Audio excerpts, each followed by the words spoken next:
ഞെട്ടിക്കുന്ന മറ്റൊരു കാര്യമെന്ന് പറയുന്നത് ഇവർ എല്ലാവരും കൂടി ചേർന്ന് ആത്മഹത്യയ്ക്ക് ഒരു ശ്രമം നടത്തിയിരുന്നു. അതിൽ നിന്ന് ഉമ്മ പിന്മാറി. അപ്പം ആത്മഹത്യ ചെയ്യണമെന്നുണ്ടെങ്കിൽ അതിനുള്ള ചേതവ് അവരുടെ മാനസിക പ്രശ്നം എന്താണ്? സാമ്പത്തികം തന്നെയാണോ, മറ്റു വല്ല കാര്യവുമാണോ? ഈ പെൺകുട്ടിയുമായുള്ള പ്രണയം ഉണ്ടായിരുന്നു. ആ വീട്ടുകാർ ഏകദേശം സമ്മതിച്ച മട്ടാണ് പറയുന്നത്. കേരളം. നമസ്കാരം. കേരളം അക്ഷരാർത്ഥത്തിൽ ഞെട്ടിയ ദിവസമാണ് ഇന്നലെ. 5 പേരെ കൊല്ലുക, 6 പേരെ കൊന്നെന്ന് അവകാശപ്പെട്ട് പോലീസ് സ്റ്റേഷനിൽ ഒരു 23-കാരൻ എത്തുക. സത്യത്തിൽ 2025 കൊല്ലും കൊലയുടെയും വർഷമായി മാറുകയാണ്. ഓരോ ദിവസവും നമ്മൾ കാണുകയാണ്. ചില കാര്യങ്ങളൊക്കെ നമ്മുടെ സമൂഹം ഇനിയും നമ്മൾ ചർച്ച ചെയ്യപ്പെടേണ്ടതാണ്. ഈ സമൂഹത്തിൽ ചെറുപ്പക്കാരെന്താണ് ഈ ഒരു രീതിയിലേക്ക് പോകുന്നത്? ലഹരിയാണോ, മറ്റു വല്ല പ്രശ്നങ്ങളുമാണോ? ഇന്ന് അഹാൻ്റെ കാര്യമാണ് നമ്മളിവിടെ ഒന്ന് നോക്കുന്നത്. തിരുവനന്തപുരത്ത് വെഞ്ഞാറമൂട്ടിൽ അതിഭീകരമായ ഒരു കൂട്ടക്കൊലയുടെ വിവരം വരെയാണ്. 6 പേരെ കൊലപ്പെടുത്തിയെന്ന് 23 വയസ്സുകാരൻ മൊഴി നൽകിയിരിക്കുന്നു. അതായത് 6 പേരെ കൊന്നു എന്നും പറഞ്ഞാണ് പോലീസ് സ്റ്റേഷനിൽ സ്വയം കീഴടങ്ങുകയാണ്.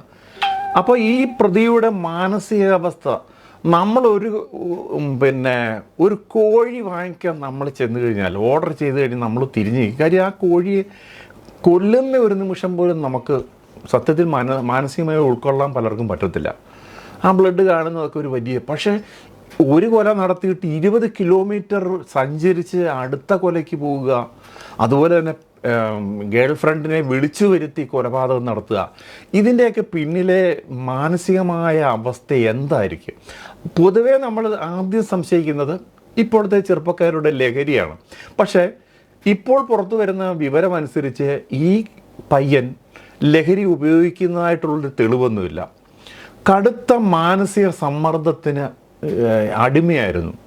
കാര്യം അനിയനെ പഠിപ്പിക്കുവാൻ മുത്തച്ഛിയുടെ അടുത്ത് ചെന്ന് സ്വർണ്ണമാല ആവശ്യപ്പെട്ടു. അവസാനമായി കിട്ടുന്ന ഒരു കാര്യമാണ്. ഇതിൻ്റെ സത്യാവസ്ഥ ഇതൊന്നും ആയിരിക്കണമെന്നില്ല. ചിലപ്പോൾ മറ്റാരെങ്കിലും ഒറ്റയ്ക്കാണ് ഈ കൃത്യം ചെയ്തതെന്നാണ് ഇതുവരെയുള്ള കാര്യങ്ങൾ മനസ്സിലാക്കുന്നത്. എന്തായാലും ശരി, ഈ കാര്യങ്ങൾ ചെയ്തതല്ല, നമ്മുടെ സമൂഹത്തിൽ ഇതൊക്കെ ഈ കുറ്റകൃത്യങ്ങൾ കൂടുന്ന കുട്ടികളുടെ അവസ്ഥ. ഈ കുട്ടികളൊക്കെ ഈ സമൂഹത്തിൽ നമ്മുടെ അസറ്റാണ്. സത്യത്തിൽ അവരൊക്കെ ഈ ഒരു രീതിയിൽ മാറുക എന്ന് പറഞ്ഞാൽ നമുക്ക് സ്വപ്നത്തെ കേരളത്തിൽ ഇത്രയും വലിയൊരു കൊലപാതകം എൻ്റെ ജീവിതത്തിൽ ഞാൻ കണ്ടിട്ടില്ല. 5 പേരെ കൊന്നു. ഏതാണ്ട് ആ ഉമ്മ മാത്രമാണ് ഇപ്പോൾ 6 പേരെന്നും പറഞ്ഞ് അവകാശപ്പെട്ടു. അവൻ വിചാരിച്ച ഉമ്മയും മരിച്ചെന്നും പറഞ്ഞാണ് ചെന്ന് പറഞ്ഞത്. പക്ഷേ 5 പേരെ മരിച്ചിട്ടുള്ളൂ. തീവ്ര പരിചരണം കൊടുത്ത് ഇപ്പോൾ ICUവിലാണ് ഈ ഉമ്മയും കിടക്കുന്നത്.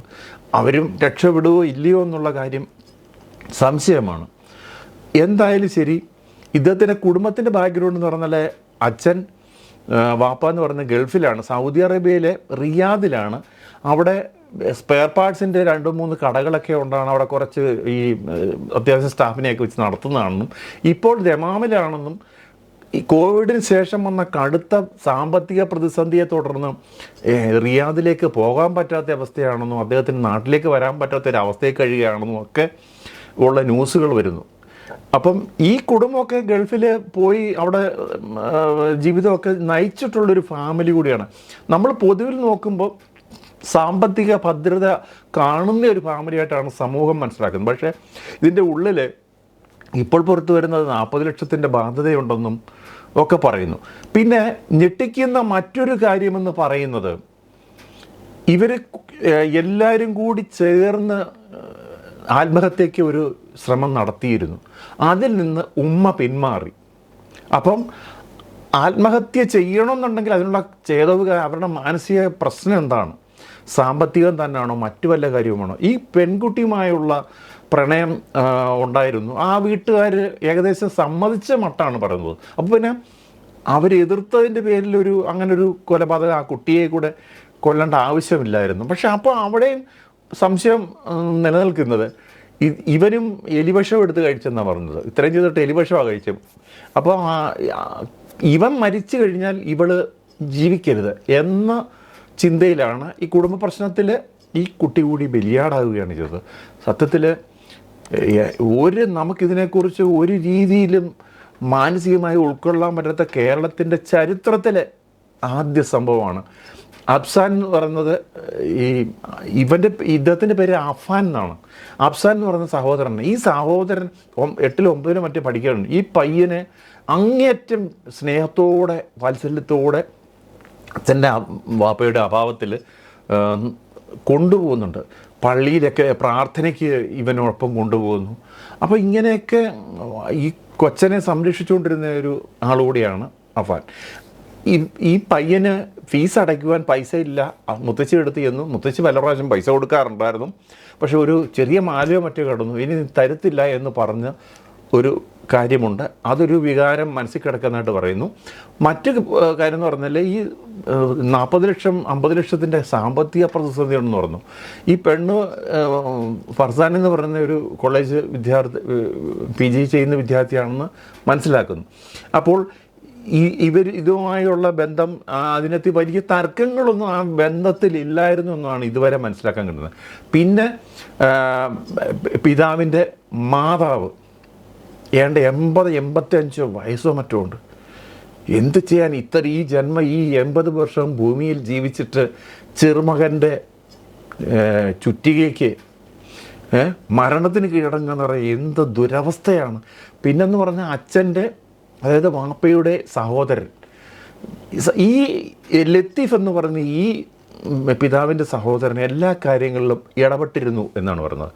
സാമ്പത്തിക കാര്യങ്ങളിലും മറ്റും ഇടപെട്ട ഒരാളാണ്.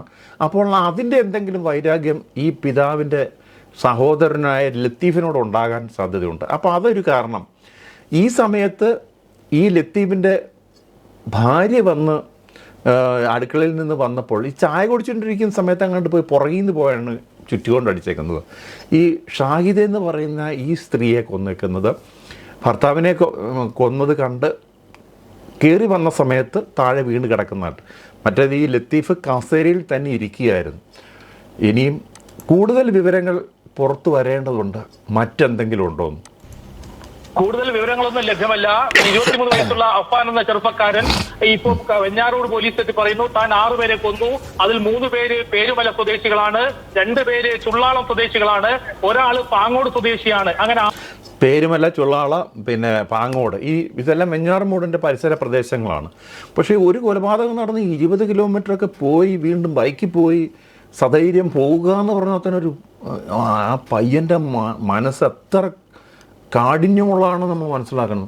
ലഹരിക്കടിമ അല്ലെങ്കിൽ പിന്നെ ഈ യഥാർത്ഥ ഒരു മനസ്സിൽ അത്രയും പക വരാനുള്ള കാരണം എന്താണ്? ഈ സാമ്പത്തികത്തിൻ്റെ പേരിലുള്ള ഈ പരാജയത്തിൻ്റെ പേരിലുള്ള ഭീതി മൂലമാണോ മരിച്ചത്? കടം വാങ്ങിച്ചിട്ടുണ്ടോ? ഇതൊക്കെ ഇനി തെളിവ് ഇനി വരും ദിവസങ്ങളിൽ നമുക്ക് മനസ്സിലാക്കാൻ പറ്റുള്ളൂ.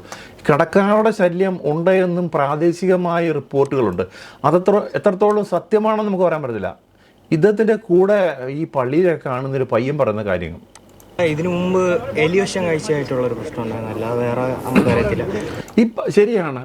ബൈക്ക് എടുത്ത് കൊടുക്കാത്തതിന് ഇവൻ അന്ന് എലിവിഷം കഴിച്ചിട്ടുണ്ട്. ഇപ്പോഴും എലിവിഷമാണ് കഴിച്ചേക്കുന്നത്. എലിവിഷം എന്ന് പറഞ്ഞാൽ അത്ര വലിയ കാഠിന്യമുള്ള വിഷമല്ല. അതായിരിക്കും ഈ അഫാന് മറ്റു കാര്യങ്ങളൊന്നും സംഭവിക്കാതിരുന്നത്. എന്തായാലും